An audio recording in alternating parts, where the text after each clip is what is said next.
बहुत ज़्यादा कुछ ना कह के जैसा कि सर ने अभी बताया उन्हीं के उससे कुछ वर्ड्स लेना चाहूँगी। इनोवेटिव एंड स्पिरिचुअलिटी, स्पिरिचुअल और जो न्यू इनोवेशंस है उसको जोड़ना, उसमें organic farming and natural farming के इम्पॉर्टेंट रोल प्ले करता है।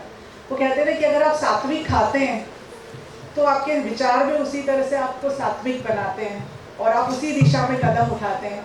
अभी अगर आप देखेंगे तो हमारा जो फूड है, जो अभी जनरेशन है, उसका फूड किस तरीके से कितना कंटामिनेटेड, कितना फर्टिलाइजर्स और कितना उसमें पेस्टिसाइड्स इन्वॉल्व है। तभी तो आप देखिए कि हेल्थ पे कितना इम्पैक्ट आ रहा है। आज 9 साल के 10 साल के बच्चों को हार्ट अटैक आ रहा है, कार्डियक अरेस्ट हो रहा है। This is the reason, what we eat, हम क्या खा रहे हैं और हमें क्या खाना चाहिए।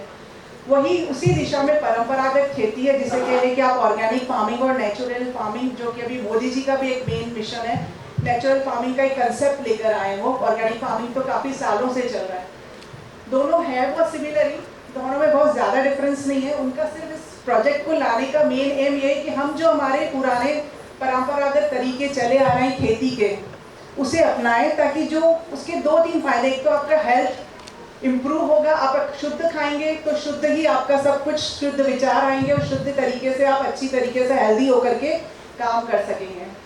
दूसरा उनका है कि जो खेती की या जो फार्म की हमारी प्रोडक्टिविटी कम होती जा रही है, फार्म बंजर होते जा रहे हैं, उसका एक रीज़न ये है कि उसमें अथाह केमिकल फर्टिलाइजर्स यूज़ हो रहा है।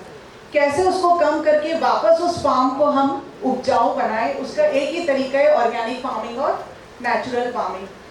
तो आप सबसे यही मेरी एक गुजारिश है कि एक फूड इंजीनियर्स जो एक इम्पॉर्टेंट रोल प्ले करते हैं, कैसे हम इसकी प्रोसेसिंग को, स्टोरेज को, हैंडलिंग को, या इसमें कुछ न्यू इनोवेशंस करके कैसे हम प्रोडक्ट्स को उसमें नए नए इन्वॉल्व कर इनोवेशंस उसमें डालें कि वो एक पर्सन, एक लेमैन भी उसको अफोर्ड करने के लिए तरीके, उसको एक ऑर्गेनिक फूड को अफोर्ड करने के लिए तैयार है। क्योंकि अभी मेन कंसर्न ये होता है जनरली कि ऑर्गेनिक फूड एक एक्सपेंसिव है।